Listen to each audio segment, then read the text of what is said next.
Thank you everyone for joining the webinar.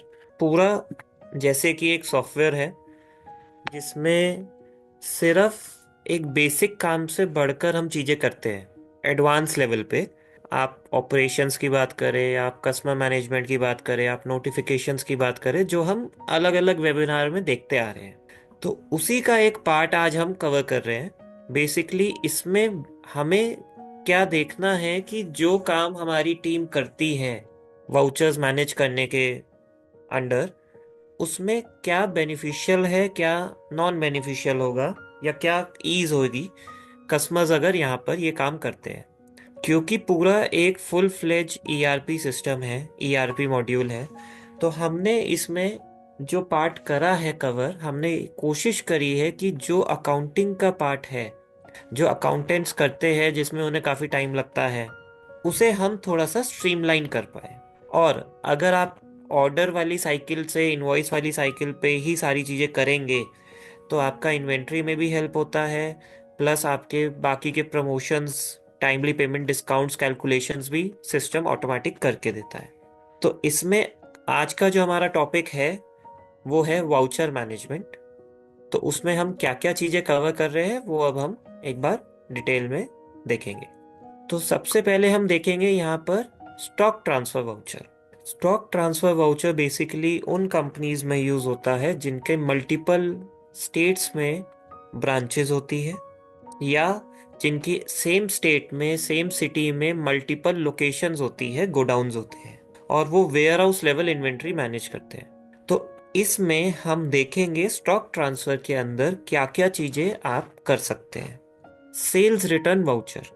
अब आपने पूरा के थ्रू ऑर्डर तो मैनेज कर लिया और उसके थ्रू इनवॉइसिंग भी कर दी, तो उसके बाद हमारा जो पार्ट आता है, माल बेच दिया, अब माल वापस आ गया, तो वो एक बहुत टीडियस टास्क होता है कि कैसे हम उसे सिस्टम में इनकॉर्पोरेट करेंगे एग्जिस्टिंग इनवॉइस के अगेंस्ट। क्योंकि जिस इनवॉइस के अगेंस्ट माल गया है उसी इनवॉइस के अगेंस्ट माल वापस आ गया है। तो ये भी हम यहाँ पर आज देखेंगे कि सेल्स रिटर्न वाउचर आप कैसे बनाते हैं, किस टाइप के इनवॉइसेस उसमें एलिजिबल होते हैं, प्लस जो सेल्स रिटर्न होती है उसमें इन्वेंट्री एडिशन कैसे होता है वापस। क्योंकि माल अगर वापस आया है तो इन्वेंट्री भी वापस आई होगी। हो सकता है वो डेड स्टॉक हो सकता है वो सही स्टॉक हो जो आप फर्दर सेल कर सकते हो। तो ये वाला पार्ट भी आप यहाँ पर देखेंगे आज। Payment and receipt vouchers. Bill बनता है तो बिल ओवर ड्यू भी होता है, ड्यू भी होता है, प्रॉपर वे से रिमाइंडर्स भी जाते हैं। तो उन्हीं की एंट्री पूरा में कैसे होती है और क्या क्या ऑप्शंस अवेलेबल है एंट्री के लिए, वो सारी चीज़ें हम आज प्रैक्टिकली जब करेंगे तो कैप्चर करेंगे। क्योंकि पेमेंट्स रेगुलर बेसिस पे आती रहती है और उसके बेसिस पे हमारे पास काफ़ी सारे इनपुट्स भी आते हैं जो हमें चाहिए होते हैं। जैसे कि अगर कोई पेमेंट टाइमली आ रही है तो उस पर डिस्काउंट ऑटो कैलकुलेट हो जाए, टाइमली पेमेंट डिस्काउंट जिसे हम कहते हैं, या सीडी डिस्काउंट हम कहते हैं कि ये पेमेंट हमारे पास एडवांस आ गई थी तो सीडी डिस्काउंट मिल जाए। तो लिस्ट ऑफ मल्टीपल टाइप्स के डिस्काउंट्स भी पेमेंट के थ्रू हैंडल होते हैं, जो डेटा प्रॉपर एक एक्सेल में लोग बनाते हैं, बाद में उसमें कैप्चर करते हैं चीज़ें और वर्किंग करते हैं। इसके बाद हम देखेंगे इसमें क्रेडिट नोट। कई बार हम बहुत सारी चीज़ें यूज़र को देते हैं बाद में एज अ क्रेडिट, कि आप आने वाले ऑर्डर्स में या आपके करंट बिल्स में वो हम रेक्टिफाई कर देंगे। डिस्काउंट्स होते हैं, कोई एडिशनल चीज़ें होती है, प्रमोशनल स्कीम्स होती है, तो उसका भी एक प्रोविज़न है पूरा में जो आप मैनुअल या बल्क दोनों ही तरीके से बना सकते हैं। तो मैनुअल में सिंगल एंट्री होती है यूआई बेस्ड, और बल्क में बेसिकली एक्सेल के थ्रू हम आपको एक डेटा इंपोर्ट का ऑप्शन देते हैं। तो दोनों ही चीज़ें यहाँ पर अवेलेबल है। वाउचर मैनेजमेंट का पर्पस ये था कि बिजनेस में इसका एक बड़ा रोल होता है और इसके थ्रू आप बहुत सारी चीज़ों को स्ट्रीमलाइन कर सकते हैं। तो इसीलिए हमने आज का जो टॉपिक रखा है वो वाउचर मैनेजमेंट रखा है, और इंडिविजुअली इस पे हम आज टाइम स्पेंड करेंगे, देखेंगे जो लोग यूज़ करते हैं और जो लोग यूज़ नहीं भी करते हैं, हो सकता है उन्हें नॉलेज ना हो तो वो भी आगे चल के इसे यूज़ कर पाए। तो अब हम प्रैक्टिकली सिस्टम पे जाके एक लाइव अकाउंट में जाके चीज़ें देखेंगे। स्टार्ट हम करेंगे स्टॉक ट्रांसफर वाउचर से। तो स्टॉक ट्रांसफर वाउचर में सबसे बड़ा रोल होता है जो आपका इन्वेंट्री कैसे आप मैनेज करते हैं। तो इन्वेंट्री जैसे भी आप मैनेज करते हैं, अगर आप एक ही गोडाउन में मैनेज करते हैं, आपकी सिंगल लोकेशन इन्वेंट्री चलती है, तो उनके लिए स्टॉक ट्रांसफर वाउचर का कोई रोल आता नहीं है। स्टॉक ट्रांसफर का रोल सिर्फ उनके लिए आता है जिनकी मल्टीपल लोकेशन पे इन्वेंट्री मैनेज होती है और उन्हें इन्वेंट्री की मूवमेंट एक जगह से दूसरी जगह बहुत फ्रीक्वेंटली करनी होती है या एज पर दी नीड करनी होती है। प्लस ये विद इन स्टेट भी हो सकता है और आउटसाइड स्टेट भी हो सकता है। तो अगर आप विद इन स्टेट की बात करते हैं तो विद इन स्टेट में पहले मैं आपको दिखाता हूँ डॉक्यूमेंट्स। हमारा मेन्यू के अंदर एक सेक्शन है वाउचर्स, जिसके अंदर आपको स्टॉक ट्रांसफर वाउचर मिलेगा। अब यहाँ क्या होता है, विद इन स्टेट में एज पर दी जीएसटी ये रिक्वायर्ड नहीं है कि आपको कोई ऑफिशियल डॉक्यूमेंट बनाना पड़े।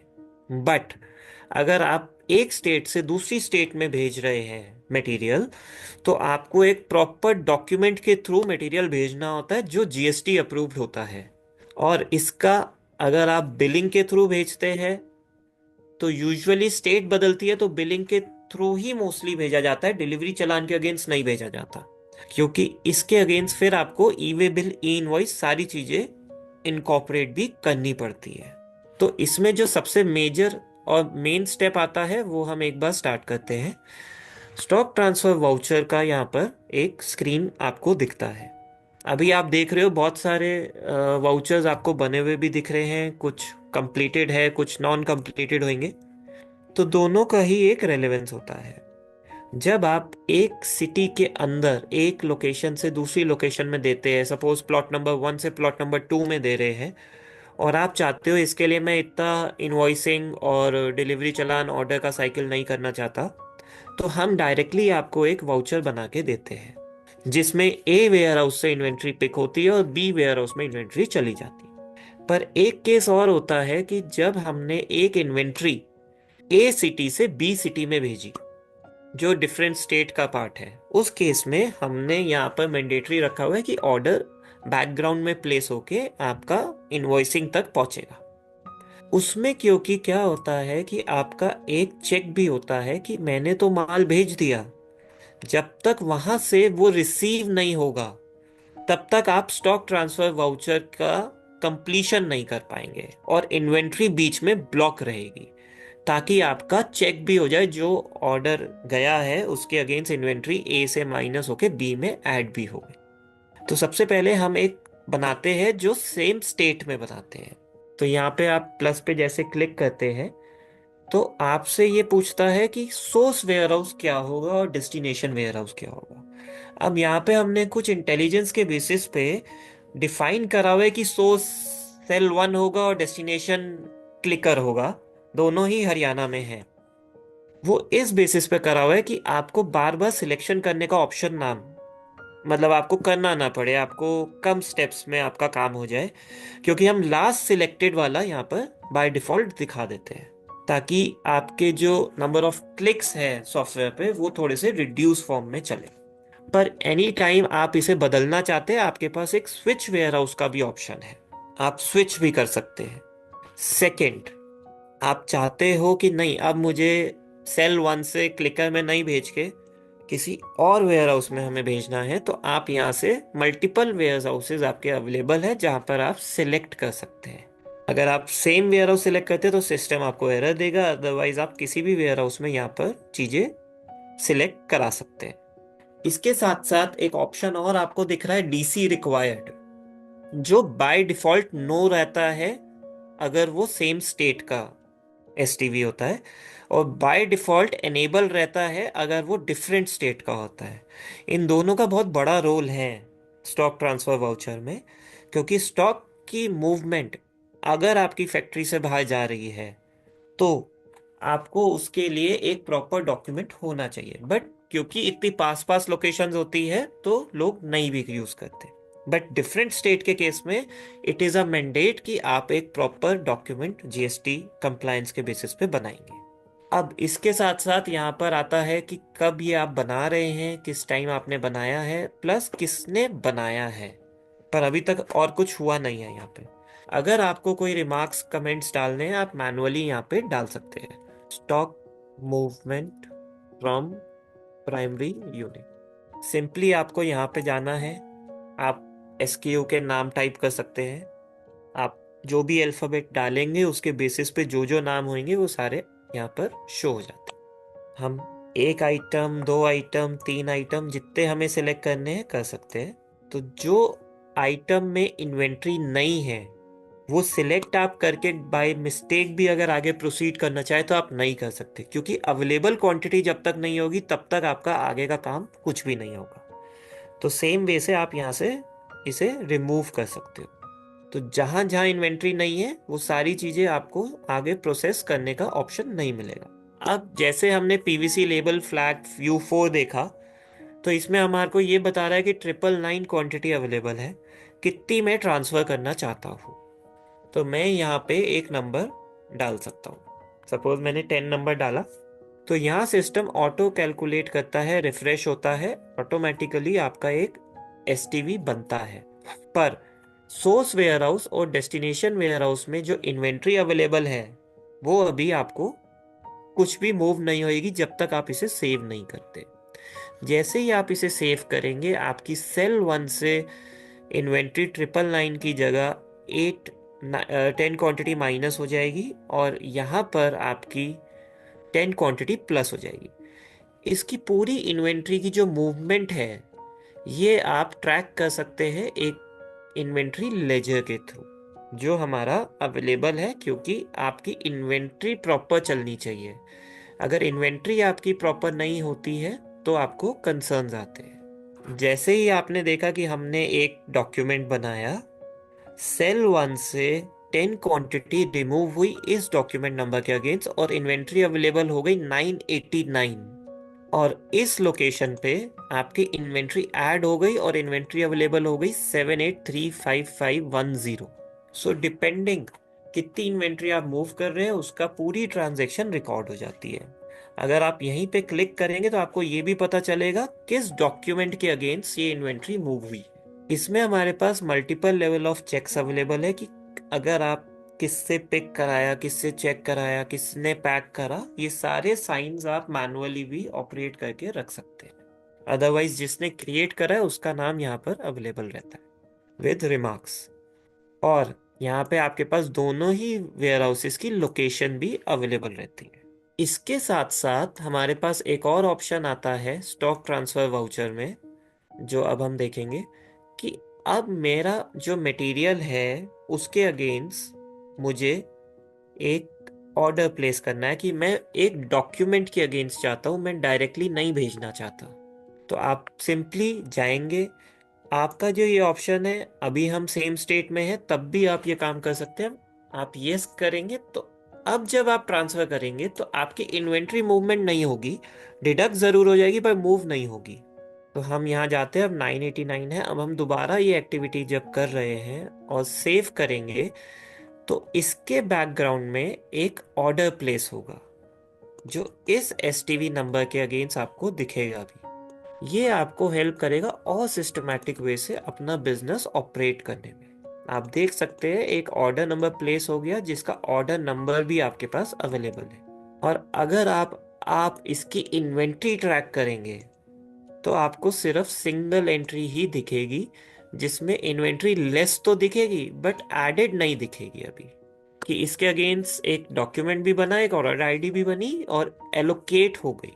तो यहाँ से सिस्टमैटिक काम और सिस्टमैटिक हो जाता है आपका। अब आप अगर जाएंगे और ऑर्डर में देखेंगे ये ऑर्डर कहाँ पर है, तो आपको यहाँ पर ऑर्डर नंबर के बेसिस पे आप ट्रैक भी कर सकते हैं। ये आपको यहाँ नहीं मिला, अब यहाँ भी नहीं है, ये ऑर्डर आपको मिलेगा जो भी उनका वर्क फ्लो होता है उसके बेसिस पे। तो हम बैकग्राउंड में एक ऑर्डर प्लेस करते हैं और बैकग्राउंड में ये ऑर्डर प्लेस करके एक स्टेज पे छोड़ देते हैं। जैसे हमने एक स्टेज पे छोड़ दिया डिलीवरी चालान क्रिएट करके, ताकि यूजर आए और अगर उसे इनवॉइस बनाना इनवॉइस बना दे, अदरवाइज वो यहाँ से डायरेक्टली क्लीन भी कर सकता है, इसे डायरेक्टली कंप्लीट भी कर सकता है, क्योंकि डिलीवरी चालान के अगेंस्ट पर उसे ई वे बिल जरूर बनाना पड़ेगा, क्योंकि वो मटेरियल को किसी मोटराइज व्हीकल के थ्रू भेज रहा है, या उसकी गुड्स की वैल्यू 50,000 से ज्यादा है, जो भी कंडीशन है वो उसे फॉलो कर सकते हैं। पर जैसे ही मैं इसका इनवॉइस क्रिएट करता हूँ, वो सारी डिटेल आ जाती है अपने आप बिल ऑफ सप्लाई करके, क्योंकि ये मैं एक लोकेशन से दूसरी लोकेशन पे भेज रहा हूँ, तो इसमें टैक्स का रोल खत्म हो जाता है, क्योंकि मैं सेल नहीं कर रहा हूँ। तो इसलिए यहाँ पे बिल ऑफ सप्लाई लिखा हुआ आता है, और आप इसे सेव करेंगे तो आपका ऑटोमेटिकली एक स्टॉक ट्रांसफर वाउचर क्रिएट हो जाता है बिल ऑफ सप्लाई एंटिटी के साथ। पर अभी भी आपकी इन्वेंट्री ऐड नहीं हुई है। जब तक ये आपका कंप्लीट नहीं होता है ऑर्डर, उसके बाद आपके पास एक ऑप्शन आएगा एसटीवी मार्क कंप्लीट।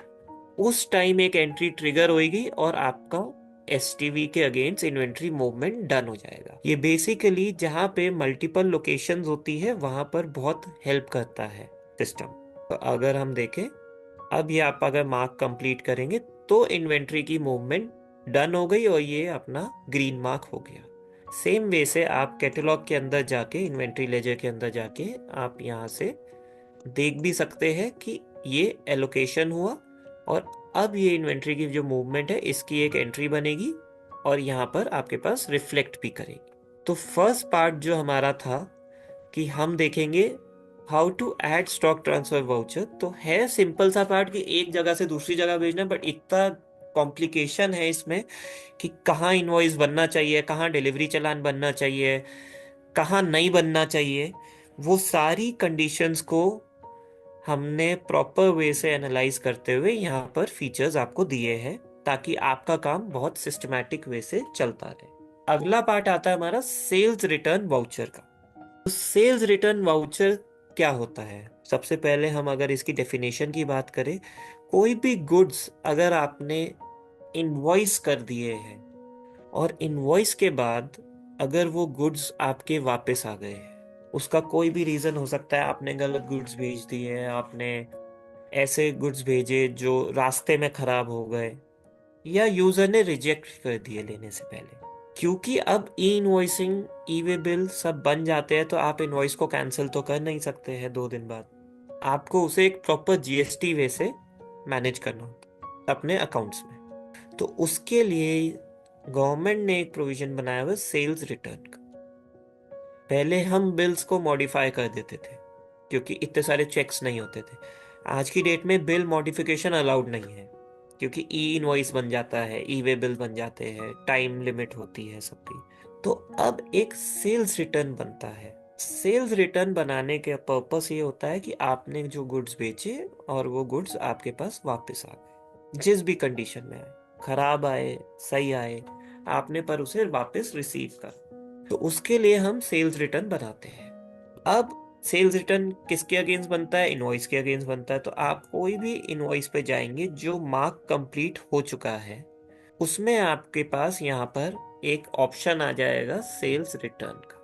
किसी भी इनवॉइस को आप देखेंगे, सेल्स रिटर्न का ऑप्शन आपके पास विजिबल रहेगा। जैसे ही आप सेल्स रिटर्न पे क्लिक करेंगे, आपसे ये बोलेगा, सेल्स रिटर्न के नंबर्स आ जाएंगे जो भी आपका है।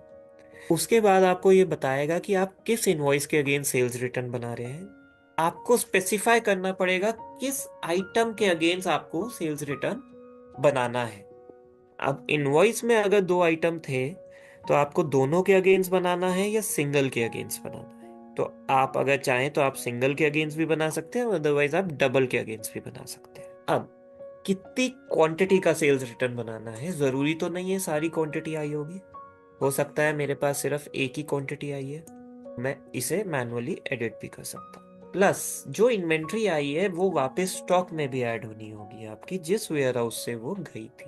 तो ये भी प्रोविजन आपके पास है। अगर आप इसे ऐड नहीं करना चाहते हैं और आप इसे जीरो करना चाहते हैं कि आपके पास माल आया ही नहीं, वो गुड्स रास्ते में टूट गए, लिक्विड था, लिक्विड बॉटल गिर गई, लिक्विड वेस्ट हो गया, तो आप इसे हटा भी सकते हैं कि सेल्स रिटर्न तो आया पर माल वापस नहीं आया। तो डिपेंडिंग आपका क्या बिजनेस का क्वेरी है, वो उस हिसाब से आप यहाँ पे चीजें कर सकते हैं। जैसे ही आप एक सेल्स रिटर्न बनाते हैं, तो 24 रुपए का जो अमाउंट है वो बिल के अगेंस्ट एडजस्ट भी होना चाहिए। तो उसके लिए हम एक क्रेडिट नोट भी आपको ऑटोमेटिक बना के देते हैं।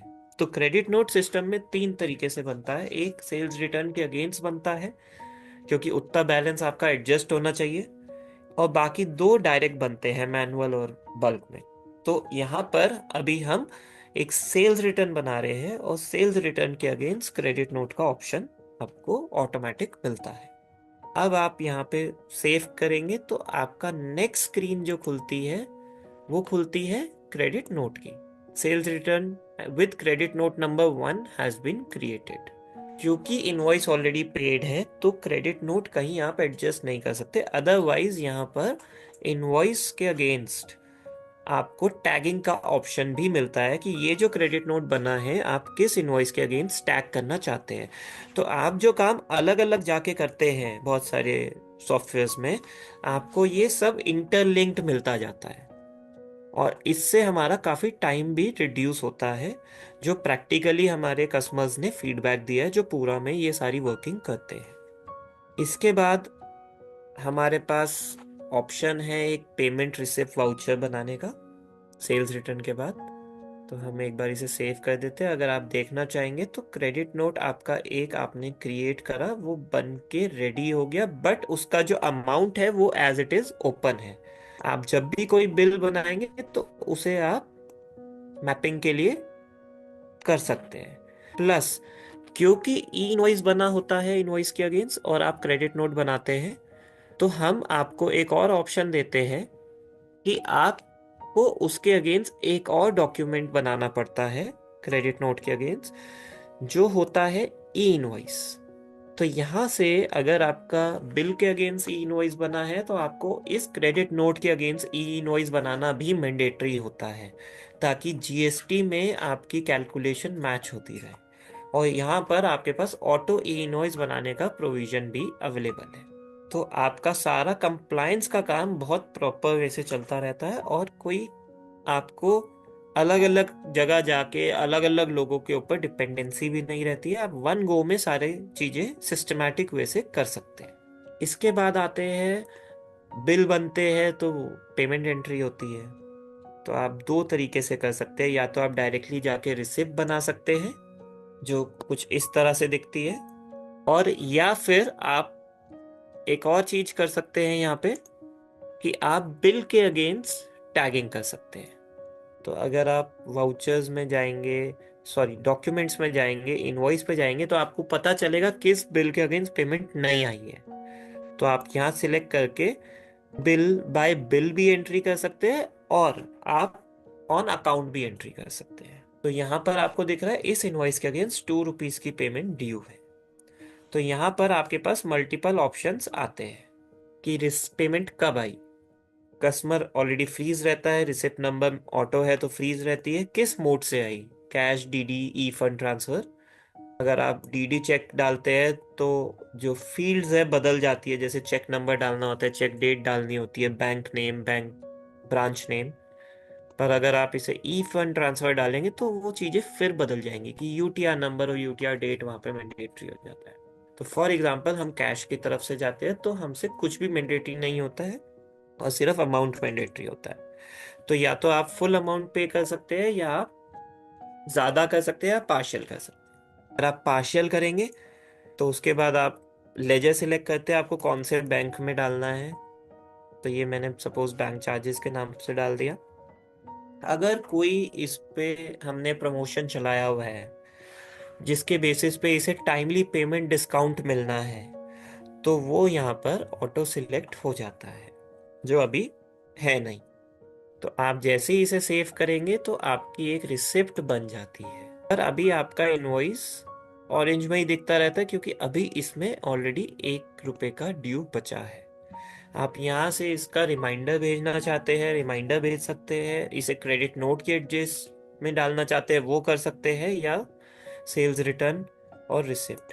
तो हमने एक बार दोबारा से एक रिसिप्ट बनाई, तो अब यहाँ पे ₹1 का ये अमाउंट आ रहा है, और ये फीफो के बेसिस पे अमाउंट की टैगिंग भी होती रहती है। आप सेव करेंगे, आपकी एक रिसिप्ट बन जाती है। अब कस्टमर के पास इनवॉइस ड्यू का मैसेज नहीं जाता है।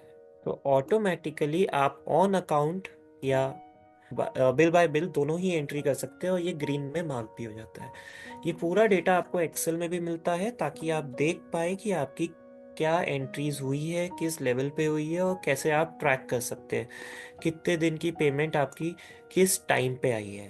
तो ऑटोमेटिकली जो आप डिस्काउंट्स कैलकुलेशन के लिए एक डेटा बनाते हैं, वो डेटा भी अगर आप सिस्टम के थ्रू देखना चाहे तो आपको वन गो में दिखता है कि 285 डेज में पेमेंट आई है, 0 डेज में पेमेंट आई है, तो कितने इनवॉइसेज एलिजिबल हैं। जिनकी पेमेंट सपोज 0 to 30 डेज में आई है, सब एलिजिबल है। तो आप एक फिल्टर में देख सकते हैं कि कितने इनवॉइसेज एलिजिबल है और हमें कितना डिस्काउंट उन्हें देना है, और पूरी डिटेल रिपोर्ट होती है ताकि आप उसके बेसिस पे फर्दर की अपनी वर्किंग कर पाए। इसमें हम बहुत सारी और भी आपको डेटा देते हैं, जैसे एसकेओ वाइज और टैक्स वाइज, ताकि जो आपको जीएसटी फाइलिंग के लिए देखना है कि मेरे जो बिल्स बने हैं उसमें टैक्स वाइज क्या कैलकुलेशन चल रही है, तो वो भी आप यहाँ से समरी निकाल के रीवेरीफाई भी कर सकते हैं। और इसी के बेसिस पे हम आपको एक डैशबोर्ड देते हैं जिसमें आपको रिसीवेबल्स का भी डेटा प्रॉपर वे से दिखाते हैं। नेक्स्ट हमारा आता है credit note manual and bulk. जो भी आप क्रेडिट नोट बनाना चाहे उसके लिए हमने दो प्रोविजन रखे हुए हैं, एक बल्क एक मैनुअल। मैनुअल में सिंपली आपके पास एक ऑप्शन हम देते हैं क्रिएट करने का, जिसमें आपको सबसे पहले एक कस्टमर सेलेक्ट करना पड़ता है। उसका नंबर प्री डिफॉल्ट आ जाता है अगर आपका प्रीफिक्स है, अदरवाइज मैनुअल रहता है।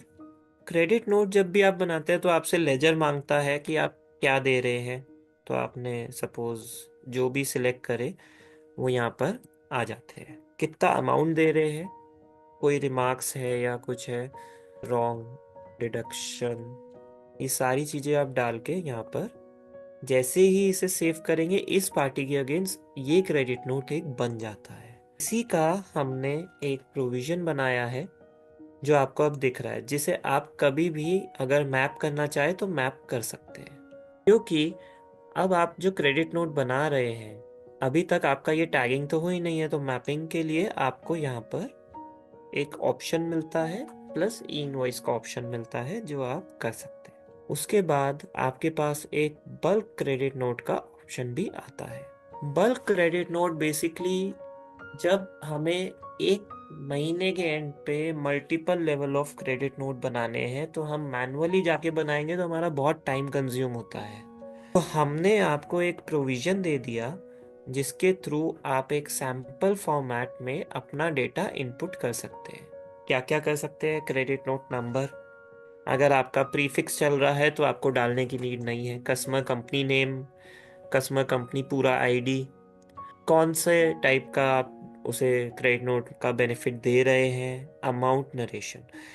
आप इसमें 100, 200, 500 जितने क्रेडिट नोट आपको बल्क में बनाने हैं, आप वन गो में एक शीट में डेटा इनपुट करके यहाँ पर कर सकते हैं। महीने के एंड में बहुत सारी कंपनीज आज भी क्रेडिट नोट के थ्रू लोगों को डिस्काउंट देती है, जो स्कीम्स चलाती है कि टर्नओवर डिस्काउंट्स होते हैं, बहुत सारी चीज़ें होती है। वो लोग यहाँ पर महीने के एंड में 500-500 क्रेडिट नोट बनाते हैं, और वो एक्टिविटी जो उनके 2 से 3 दिन चलती थी वो अब विद दी हेल्प ऑफ पूरा, क्योंकि यहाँ पर डेटा एक तरह से एक्सेल पे काम करने में जल्दी हो जाता है, तो यहाँ पर उन्हें 1 से 1.5 घंटा 2 घंटे मैक्सिमम, जो बहुत स्लो काम करते हैं उन्हें भी हाफ अ डे लगता है, और वो 500 से 1000 क्रेडिट नोट यहाँ पर क्रिएट कर लेते हैं। इसका मेन बेनिफिट यही है कि जब आपका काम बल्क में होना, अगर आपको 1 या 2 क्रेडिट नोट बनाने हैं तो आप मैनुअली जाके बना सकते हैं। आपको पेमेंट्स करनी है आप वो भी बल्क में कर सकते हैं। पेमेंट एंट्री भी रिसिप्ट की हमने पूरा में एक प्रोविजन बनाया है कि बल्क में रिसिप्ट भी इसी टाइप से क्रिएट हो पाएगी। तो ये सारे ही फीचर हमने इसलिए बनाए हैं कि आपका जो मैनुअल वर्क है वो फास्ट फॉरवर्ड हो पाए।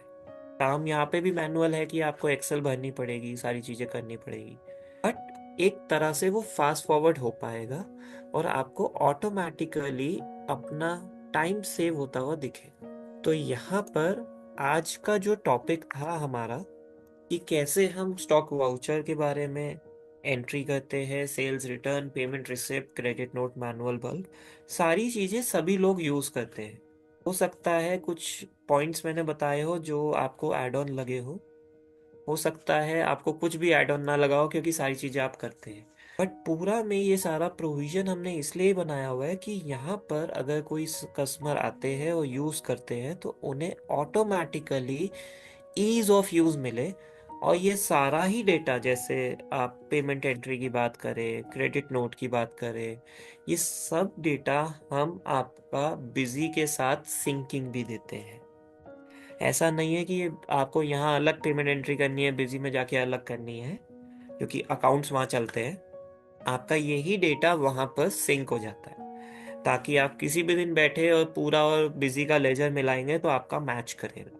कि यहाँ पर पेमेंट रिमाइंडर्स आपके रिसिप्ट्स के बेसिस पे जाएंगे, पेमेंट एंट्री के बेसिस पे जाएंगे, क्रेडिट नोट के बेसिस पे एडजस्टमेंट्स होंगी, बहुत सारी चीजें होंगी, सेल्स रिटर्न के बेसिस पे इन्वेंट्री चलेगी। ये सारी चीजें आपकी एज इट इज चलती है। हमारे 3 मॉड्यूल है बेसिकली। एक ऑर्डर मैनेजमेंट सिस्टम है जो अभी हम कवर कर रहे हैं 1 बाय 1, जिसमें हमारे 3 प्लान रहते हैं, plan A, plan B, plan C. इसमें कस्टमर काउंट के बेसिस पे हम आपको प्राइसिंग देते हैं, सब कुछ ऑन क्लाउड रहता है। एक हमारा मॉड्यूल है लीड मैनेजमेंट सिस्टम, जो एलएमएस अपनी नई इंक्वायरी के बेसिस पे जितना भी आपकी सेल्स टीम काम कर रही है, विजिट्स करती है, वो सब मैनेज करने के पर्पज से होता है। उसका हमारा एक ही प्लान है जिसमें हम आपको 4 यूजर के साथ 36,000 प्लस टैक्सेस पे देते हैं।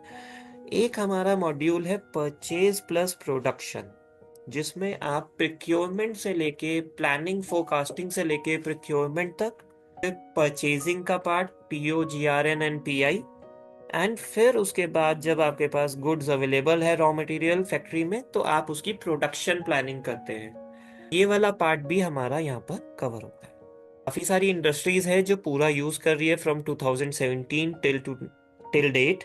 कुछ 7 साल से कर रही हैं, कुछ 3 साल से कर रही हैं। डिफरेंट इंडस्ट्रीज के यहाँ पर आप नाम देखेंगे, फुटवेयर देखेंगे, बैटरीज देखेंगे, एमटेक बैटरीज आती हैं, बेकोफन बेकरी के आइटम्स होते हैं। फुटवेयर में काफ़ी सारे कस्टमर्स हमारे साथ जुड़े हुए हैं, जैसे टीआरवी है, यूनिस्टार है, केल्सीटो है। इनके फ्रेंचाइज स्टोर्स होते हैं डिफरेंट सिटीज़ में, दिल्ली में भी है, स्मॉल रिमोट सिटीज़ में भी है, सब जगह है। साइकिल पार्ट्स में भी है, इंपोर्टेड साइकिल पार्ट्स में एनजाइन हमारे साथ जुड़े हुए हैं। मशीनरी के कस्टमर्स हैं, नीडल्स के कस्टमर है, जिपर के हमारे बहुत बड़े कस्टमर हैं जिनका 2500 करोड़ प्लस का बिजनेस साइकिल है बेसिकली। उन्हीं जिपर के नाम से, आपको अगर इंडस्ट्री में आप जानते हैं तो इन्हें जानते होंगे, प्लस या फिर आप अगर कोई भी जिप वगैरह की इंडस्ट्री में या जिप देखेंगे बैग्स में उधर, तो इनका ही सारा सप्लाई काफ़ी हद तक रहता है। इलेक्ट्रिकल आइटम्स में रहते हैं, मेडिकल आइटम्स में रहते हैं, काफ़ी सारे कस्टमर्स ऑलरेडी पूरा में इनकॉर्पोरेटेड है और ईयर टू ईयर अपने प्लान्स को चला रहे हैं, रिन्यू कर रहे हैं, ताकि उन्हें इसका जो सीमलेस बेनिफिट है वो मिलता रहे। कुछ लोग बिजी चलाते हैं, कुछ टैली चलाते हैं, मेनली दोनों के साथ ही हमारा इंटीग्रेशन अवेलेबल रहता है। कोई भी आपकी फर्दर क्वेरी हो तो आप लोग मेरे नंबर पे, ईमेल पे मुझे कांटेक्ट कर सकते हैं। जो भी आपका क्वेरी होगा वो हम ट्राई करेंगे या आपको सॉल्व करके दें। तो आज मेरी तरफ से इतना ही था यहाँ पर। Thank you everyone.